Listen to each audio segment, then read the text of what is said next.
स्वागत है आपका फिर से एक डेली करेंट अफेयर के रैपिड रिवीजन सेशन में। आज हम लोग 25 जून 2025 का रैपिड रिवीजन करने वाले हैं। तो आइए सबसे पहले गणेश भगवान को प्रणाम करते हैं और रिवीजन करना स्टार्ट करते हैं। ठीक है, आज का प्रमुख हेडलाइन क्या है? पहला है वैश्विक शांति सूचकांक 2025 में भारत को मिला 115वां स्थान। वैश्विक शांति सूचकांक 2025 में भारत को मिला 115वां स्थान। ठीक है, दूसरा हेडलाइन है क्या? सतत विकास लक्ष्य सस्टेनेबल डेवलपमेंट गोल SDG सूचकांक 2025 में भारत को मिला 99वां स्थान। सतत विकास लक्ष्य SDG सस्टेनेबल डेवलपमेंट गोल सूचकांक 2025 में भारत को मिला 99वां स्थान। ठीक है, आगे बात करते हैं। तीसरा हेडलाइन है महाराष्ट्र के मुंबई में आयोजित हुआ प्राक्कलन समिति का राष्ट्रीय सम्मेलन। महाराष्ट्र के मुंबई में आयोजित हुआ प्राक्कलन समिति का राष्ट्रीय सम्मेलन। चौथा हेडलाइन है कि आज पहली बार मनाया जाएगा संविधान हत्या दिवस। आज पहली बार मनाया जाएगा संविधान हत्या दिवस 25 जून को। ठीक है, आगे बात किया जाए। पाँचवा हेडलाइन है क्या कि वर्ष 2026 में पहला अखिल भारतीय घरेलू आय सर्वेक्षण शुरू करने के लिए सुरजीत भल्ला विशेषज्ञ समिति किया गया गठित। वर्ष 2026 में पहला अखिल भारतीय घरेलू आय सर्वेक्षण शुरू करने के लिए सुरजीत भल्ला विशेषज्ञ समिति किया गया गठित। छठा हेडलाइन है कि केंद्र सरकार ने उत्तर प्रदेश में गैर पारंपरिक क्षेत्रों में किशोरियों को कौशल प्रदान करने के लिए नव्या पहल की शुरू। केंद्र सरकार ने उत्तर प्रदेश में गैर पारंपरिक क्षेत्रों में किशोरियों को कौशल प्रदान करने के लिए नाव्या पहल की लॉन्च। सातवां हेडलाइन है कि ऋषभ पंत इंग्लैंड के खिलाफ हेडिंगले टेस्ट मैच में दोनों पारियों में शतक लगाने वाले बने भारत के पहले wicket keeper. Rishabh Pant England के खिलाफ हेडिंगले टेस्ट मैच में दोनों पारियों में शतक लगाने वाले भारत के पहले विकेट कीपर बन गए। आठवां हेडलाइन है क्या कि अनुभवी स्पिनर दिलीप दोषी का लंदन में 77 वर्ष की आयु में हुआ निधन। अनुभवी स्पिनर दिलीप दोषी का लंदन में 77 वर्ष की आयु में हुआ निधन। ठीक है, नौवां हेडलाइन है क्या त्रिपुरा मिजोरम और गोवा के बाद बना तीसरा पूर्ण साक्षरता कार्यात्मक साक्षरता राज्य। ठीक है, त्रिपुरा मिजोरम और गोवा के बाद बना तीसरा पूर्ण कार्यात्मक साक्षर राज्य। 10वां हेडलाइन है कि असम सरकार ने ट्रांसजेंडर समुदाय के लिए OBC दर्जा और आंगनबाड़ी कार्यकर्ता के पदों पर की आरक्षण की घोषणा। असम सरकार ने ट्रांसजेंडर समुदायों के लिए OBC दर्जा और आंगनबाड़ी कार्यकर्ता के पदों पर की आरक्षण की घोषणा। ठीक है, आगे बात करें तो क्या है? 11वां हेडलाइन है कि केंद्रीय मंत्री हरदीप सिंह पुरी ने आयरलैंड में कनिष्क पहल विस्फोट की 40वीं वर्षगांठ पर लिया भाग। ठीक है, केंद्रीय मंत्री हरदीप सिंह पुरी ने आयरलैंड में कनिष्क बम विस्फोट की 40वीं वर्षगांठ पर लिया भाग। ठीक है, आज का मोटिवेशनल कोट क्या है कि जब मंजिल करीब हो तो मेहनत ज़बरदस्त करना, जीत निश्चित है तुम्हारी, बस तुम अपनी पढ़ाई में व्यस्त रहना। बहुत अच्छा लाइन है। चलिए आगे देखते हैं। पहला क्वेश्चन क्या है कि वैश्विक शांति सूचकांक 2025 में भारत को कौन सा स्थान मिला? तो 115वां स्थान मिला। बात करें ग्लोबल पीस इंडेक्स का तो इसको जारी करने वाला कौन है? तो Institute of Economics and Peace Sydney की इंस्टीट्यूट है। ठीक है, जिसने अपना 19वां ग्लोबल पीस इंडेक्स जारी किया है। और बात करें इसमें भारत को 163 देश में 115वां स्थान हासिल हुआ है। टॉप पर आइसलैंड है, बॉटम पे सबसे नीचे 163वां स्थान पे रसिया है और 162वां स्थान पे यूक्रेन है। ठीक है, आगे बात किया जाए तो कुछ प्रमुख इंडेक्स का बात करें तो ग्लोबल जेंडर गैप इंडेक्स में भारत का स्थान 131वां है। SDI ह्यूमन डेवलपमेंट इंडेक्स में भारत का स्थान 130वां है।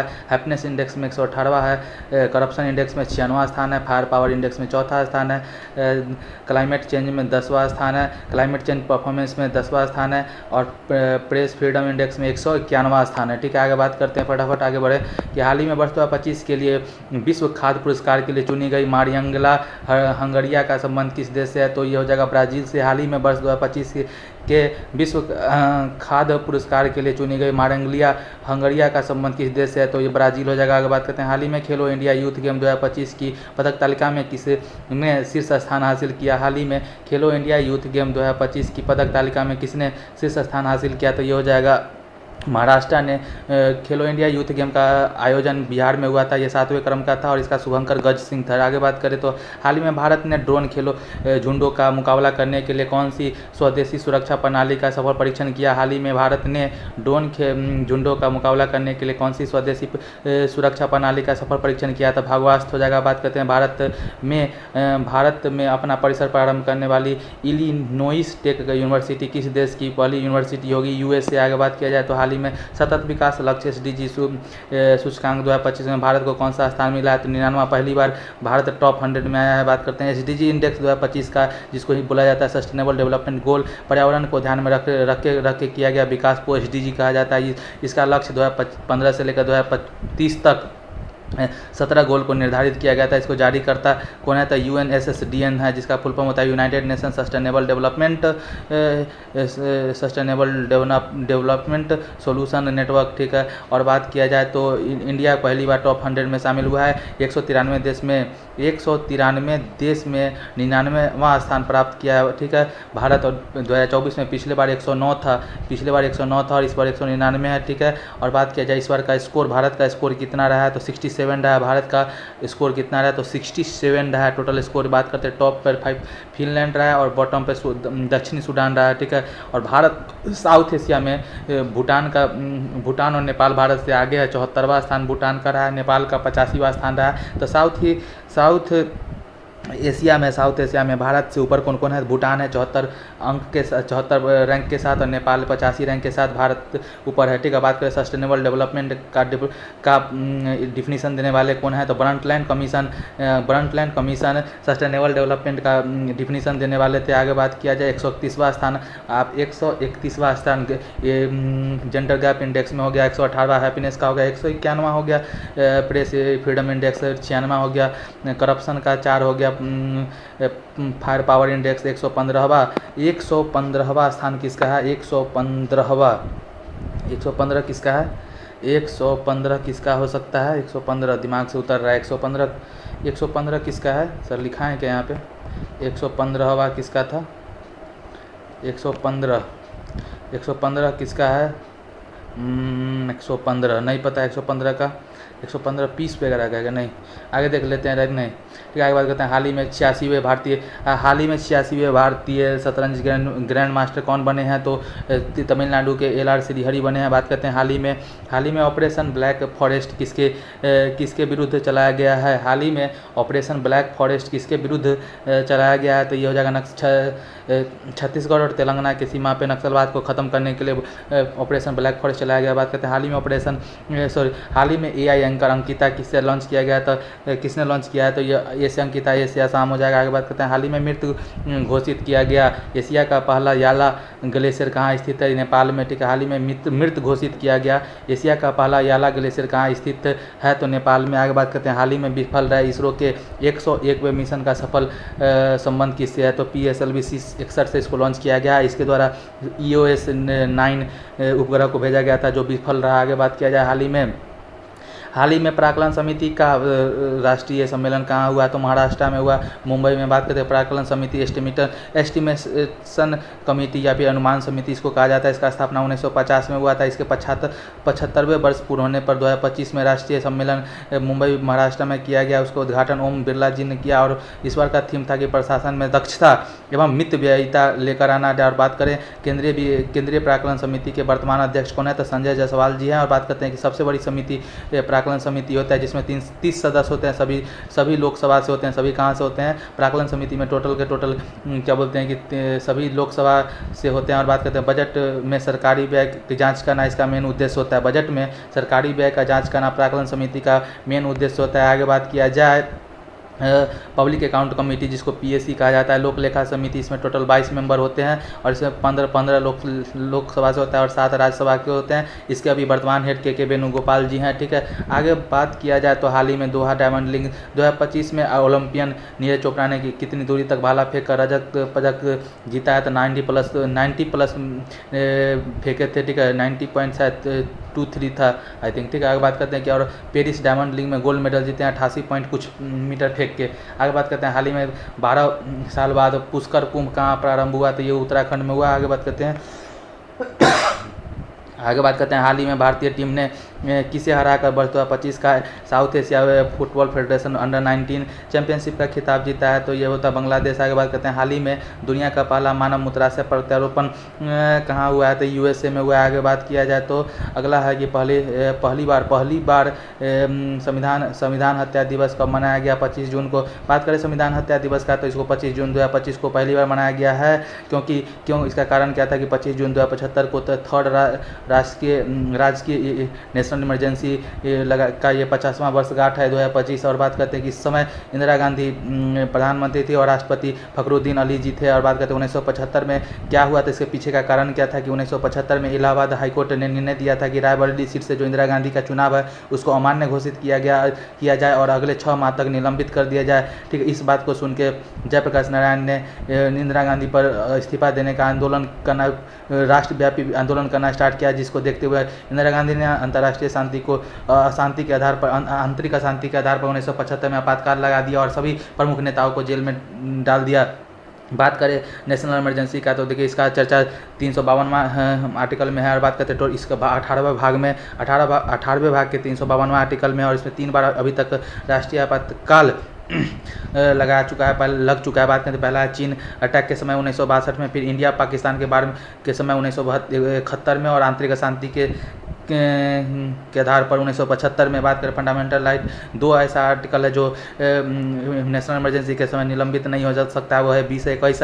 और आगे बात किया जाए तो इसका अभी तक आधार क्या, मूल संविधान में आधार क्या था कि युद्ध के आधार पर आप नेशनल अशांति लगा सकते हैं, नेशनल इमरजेंसी लगा सकते हैं, दूसरा बाह्य आक्रमण के आधार पर और आंतरिक अशांति के आधार पर। लेकिन जैसे ही 1978 में मोरारजी देसाई का सरकार आया तो उन्होंने 44वां संविधान संशोधन करते हुए आंतरिक अशांति के जगह पे सशस्त्र विद्रोह डाल दिया। ठीक है, और आगे बात किया जाए तो हाल ही में WHO ने जिनेवा में 78वें विश्व स्वास्थ्य सभा में भारत को किस रोग के उन्मूलन के लिए प्रमाण पत्र दिया है, तो ट्रेकोमा हो जाएगा, आँख का बीमारी था, इसके उन्मूलन के लिए प्रमाण पत्र दिया है। आगे बात करते हैं हाल ही में चर्चा में रहे Kaladan multi modal transit transport project का संबंध किससे है, इंडिया और म्यांमार हो जाएगा। आगे बात करते हैं हाल ही में केंद्रीय मंत्री अमित शाह द्वारा लॉन्च किए गए E0 FIR पहल का संबंध किससे है, तो साइबर क्राइम से। हाल ही में केंद्रीय मंत्री अमित शाह द्वारा लॉन्च नई E0 FIR पहल का संबंध किससे है, साइबर क्राइम से। बात करते हैं हाल ही में प्रसिद्ध खगोल वैज्ञानिक डॉक्टर जयंत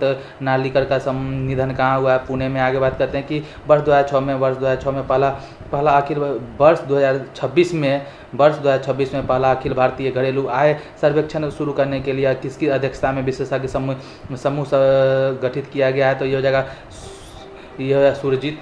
ठीक है, थोड़ी देर में। ठीक है, आगे बात करते हैं कि सुरजीत भल्ला। ठीक है, सुरजीत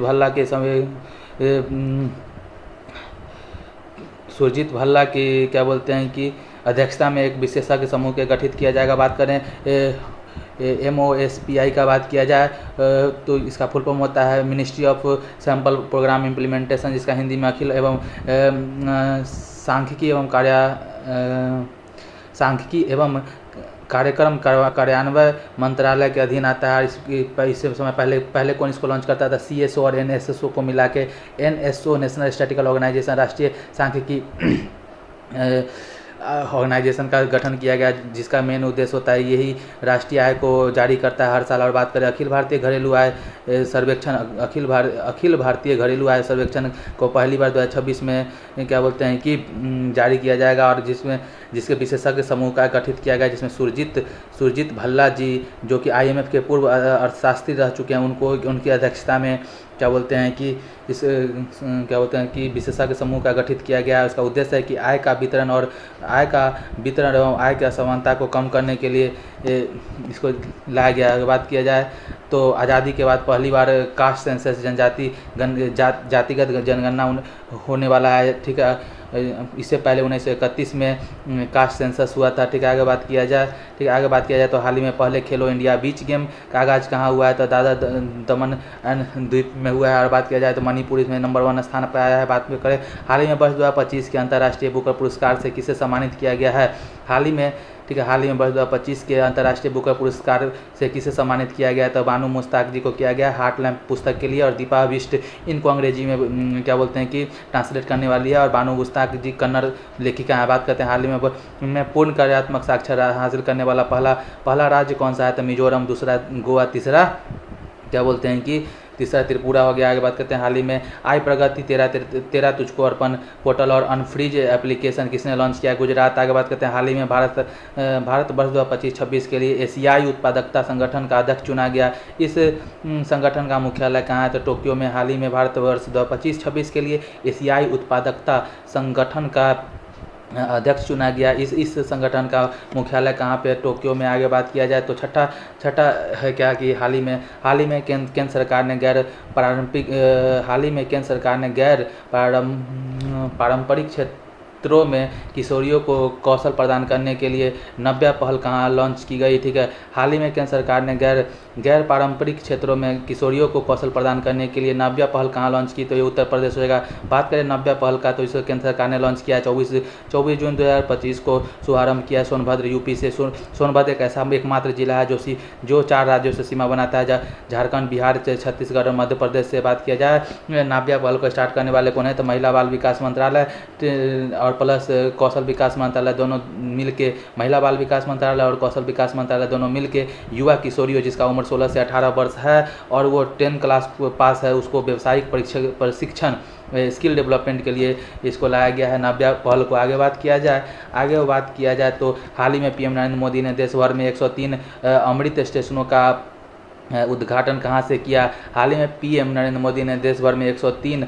अमृत स्टेशनों का उद्घाटन कहाँ से किया, ये हो जाएगा क्या बोलते हैं देवनौक बीकानेर से। आगे बात किया जाए हाल ही में 10वीं कक्षा के सभी छात्रों के लिए रोबोटिक्स शिक्षा अनिवार्य करने वाले देश का पहला राज्य कौन हो जाएगा, केरल हो जाएगा, ठीक है। आगे बात करें तो हाल ही में शूटर कनक ने किस देश में आयोजित जूनियर विश्व कप में देश के लिए पहला स्वर्ण पदक जीता, तो जर्मनी में हुआ था ये जूनियर विश्व कप, जिसमें शूटर कनक ने क्या होता है कि गोल्ड मेडल प्राप्त किया था जर्मनी में, ठीक है। आगे बात करते हैं हाल ही में चर्चा में रही पुस्तक एक क्रिकेटर की पत्नी की डायरी का संबंध किससे, चेतेश्वर पुजारा से। आगे बात किया जाए क्वेश्चन नंबर 7 है, हाल ही में टेस्ट मैच की दोनों पारियों में शतक लगाने वाले भारत के पहले और दुनिया के दूसरे विकेट कीपर की उपलब्धि किसने हासिल की है, तो ऋषभ पंत ने। बात करें ऋषभ पंत का, तो इन्होंने इंग्लैंड के टेस्ट मैच जो कि हेडिंगले इंग्लैंड में हुआ है वहाँ पे दोनों पारियों में शतक लगाया है और विकेट कीपर ऋषभ पंत ऐसा करने वाले टेस्ट इतिहास में सेकेंड विकेट कीपर बन गए। इससे पहले भारत के ये पहले विकेट कीपर बन गए हैं और इससे पहले 2001 में एंडी फ्लावर जिम्बाब्वे के खिलाड़ी ये कारनामा कर चुके हैं। आगे बात करते हैं कि हाल ही में किसानों की सहायता के लिए महाविस्तार ऐप और डिजिटल सेठीशाला किसने लॉन्च किया है, महाराष्ट्र सरकार ने। बात करते हैं हाल ही में कान फिल्म फेस्टिवल में प्रतिष्ठित पाल्मे डीओर पुरस्कार से किसे सम्मानित किया गया है, तो हाल ही में कान फिल्म फेस्टिवल में प्रतिष्ठित पाल्मे डीओर पुरस्कार से किसे सम्मानित किया गया, तो ईरान के जाफर पनाही जी को किया गया। आगे बात करते हैं हाल ही में इसरो प्रमुख ने किसे गगनयान वर्ष घोषित किया है 2025 को। हाल ही में देश की सबसे बड़ी एरोस्पेस ग्रेड टाइटेनियम इकाई का उद्घाटन कहाँ हुआ है, ग्रेड टाइटेनियम ये हो जाएगा कहाँ, हाल ही में देश की पहली सबसे बड़ी एरो स्पेस ग्रेड टाइटेनियम इकाई का उद्घाटन कहाँ हुआ है, लखनऊ में हुआ है ना शायद, इसको देखना होगा। ठीक है, हाल ही में दिवंगत खिलाड़ी दिलीप दोषी का संबंध किससे है, क्रिकेट से। बात करें दिलीप दोषी जी का, इनका ये क्रिकेटर थे और बाएं हाथ के स्पिनर गेंदबाज थे, इनका निधन हो गया। इनका बायोग्राफी का नाम है स्पिन पंच इनके क्या बोलते हैं बायोग्राफी का नाम है, ऑटोबायोग्राफी का नाम है। बात किया जाए तो हाल ही में प्रधानमंत्री नरेंद्र मोदी ने देश के पहले 9000 HP के इलेक्ट्रिक लोकोमोटिव प्लांट दाहोद का उद्घाटन कहाँ किया है, गुजरात में। आगे बात करते हैं हाल ही में चर्चा में रहे प्रोजेक्ट कुश का संबंध किया है, तो एयर डिफेंस सिस्टम को मजबूत करना इसका मेन उद्देश्य है। बात करते हैं कि पहले खेलो इंडिया बीच गेम की पदक तालिका में सर्वाधिक पदक के साथ किसने शीर्ष स्थान प्राप्त किया, मणिपुर हो जाएगा। आगे बात करते हैं हाल ही में AI 3D वीडियो संचार प्लेटफॉर्म बीम किसने लॉन्च किया है, तो गूगल।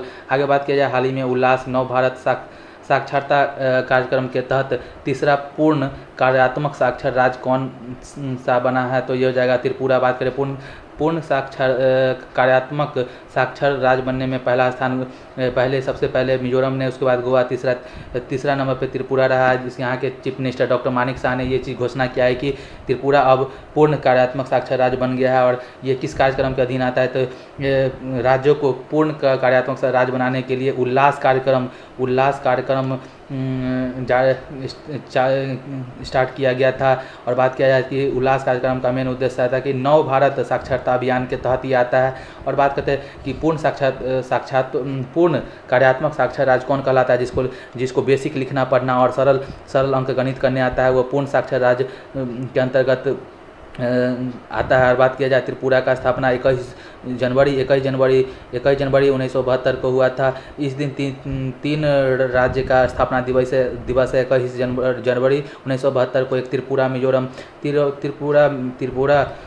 त्रिपुरा मणिपुर मेघालय। ठीक है, आगे बात किया जाए तो देखिए त्रिपुरा का कुछ प्रमुख विशेषता क्या है कि खाची पूजा त्रिपुरा में होता है, गड़िया पूजा भी त्रिपुरा में होता है, कोको बोरोक भाषा भी त्रिपुरा का ही है। आगे बात किया जाए तो जर्मनी में आयोजित ISSF जूनियर विश्व कप 2025 की पदक तालिका में भारतीय निशानेबाजी दल को कौन सा स्थान मिला? पहला स्थान मिला। बात करते हैं कि हाल ही में भारत की पहली जीन संपादित भेड़ किसने विकसित की थी? तो शेर कुछ यूनिवर्सिटी था उसने। ठीक है, आगे बात करते हैं कि हाल ही में 100% रेल विद्युतीकरण हासिल करने वाला 24वां राज्य और केंद्र शासित प्रदेश कौन सा है? गुजरात। हाल ही में 100% रेल विद्युतीकरण 100% रेल इलेक्ट्रिफिकेशन करने वाला गुजरात हो जाएगा। आगे बात करते हैं कि 24वां राज्य बन गया। आगे बात करते हैं कि वित्त वर्ष 2025 में भारत को सर्वाधिक FDI किस देश से मिला है? तो सिंगापुर। हाल ही में केरल तट पर डूबे मालवाहक जहाज MSC ELSA-3 का संबंध किस देश से? लाइबेरिया हो जाएगा। आगे बात करते हैं क्वेश्चन नंबर 3 है 100। क्वेश्चन नंबर 10 क्या है कि हाल ही में ट्रांसजेंडर समुदाय के लिए OBC दर्जा और आंगनबाड़ी कार्यकर्ताओं के पदों पर आरक्षण की घोषणा किसने की? असम ने। बात करें असम के चीफ मिनिस्टर हेमंत बिश्व शर्मा ने अभी हाल ही में घोषणा किया है कि असम सरकार ट्रांसजेंडर और थर्ड जेंडर को OBC का दर्जा दिया है, जिसमें शिक्षा नौकरी में इनको सुविधा मिलेगा। और बात किया जाएगी आंगनबाड़ी का 50% पर्यवेक्षक माने कि सुपरवाइजर का पद आरक्षित किया जाएगा। बात करें कि NCBC का बात किया जाए तो 102वां संविधान संशोधन द्वारा national commission for backward class NCBC का स्थापना किया गया था, आयोग का स्थापना किया गया था, जिसमें कहा गया था कि केंद्र सरकार कौन कौन OBC में आएगा उसको निर्धारित करेगी। लेकिन उसको कुछ बवाल के बाद 105वां संविधान संशोधन किया गया और जिसके द्वारा OBC में कौन कौन सा कास्ट आएगा वो राज्य सरकार ही डिसाइड करेगी। ठीक है, आगे बात किया जाए तो हाल ही में किलौआ ज्वालामुखी में विस्फोट हुआ या कहाँ पे है? हवाई द्वीप USA में। बात करते हैं कि टाटा एयरवेज भारत की पहली निजी हेलीकॉप्टर असेंबली लाइन कहाँ पर आरंभ करेगी? टाटा तो कर्नाटक में। आगे बात करते हैं कि हाल ही में प्रधानमंत्री नरेंद्र मोदी ने किस राज्य के 50 साल पूरे होने पर स्मारक सिक्का डाक टिकट जारी किया? सिक्किम। आगे बात करते हैं हाल ही में चर्चा में रहे संयुक्त सैन्य अभ्यास नोमैडिक एलिफेंट का संबंध किससे है? तो इंडिया मंगोलिया। आगे बात करते हैं कि केंद्रीय मंत्री हरदीप सिंह पुरी ने आयरलैंड में कनिष्क बम विस्फोट की 40वीं वर्षगांठ पर लिया भाग। ठीक है, फटाफट रिवीजन करते हैं। यहाँ पे देखिए सरकार अर्धवार्षिक की हाफ ईयरली बुक आ गया है, 100 रुपये में आज मिल रहा है, आप चाहें तो ले सकते हैं। आगे बात करते हैं कि आज भर के लिए ऑफर है। ठीक है, अर्जुना बैच है, सर का फ्री बैच है, 30 घंटा इसमें पढ़ाएंगे सर। ठीक है, आगे बात करते हैं कि 24 जून 2025 का फटाफट रिवीजन करते हैं हम लोग कि हाल ही में USA ने ईरानी परमाणु हम स्थानों पर किस ऑपरेशन के तहत हवाई हमले किए हैं? तो ये हो जाएगा ऑपरेशन मिडनाइट हैमर हो जाएगा। आगे बात किया जाता है हाल ही में संयुक्त राष्ट्र लोक सेवा दिवस 2025 का मनाया गया 23 जून को संयुक्त राष्ट्र लोक सेवा दिवस 2025 मनाया गया। आगे बात करते हैं 10वां महिला T20 विश्व कप 2026 किसकी मेजबानी में होगा? तो महिला T20 विश्व कप 2026 वाला इंग्लैंड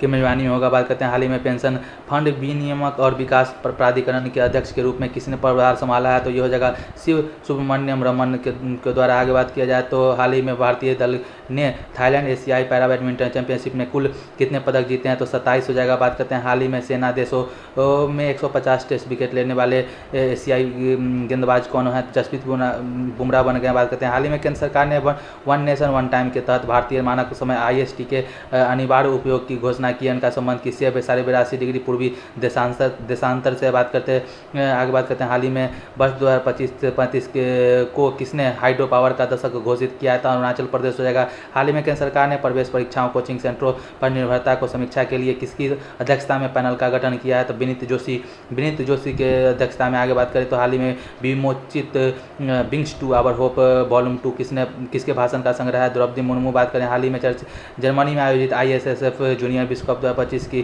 पदक तालिका में भारत को निशानेबाजी दल को कौन सा स्थान मिला है? पहला स्थान मिला। आगे बात करते हैं हाल ही में 100% रेलवे विद्युतीकरण हासिल करने वाला 24वां राज्य और केंद्र शासित प्रदेश कौन बना है? तो ये हो जाएगा गुजरात।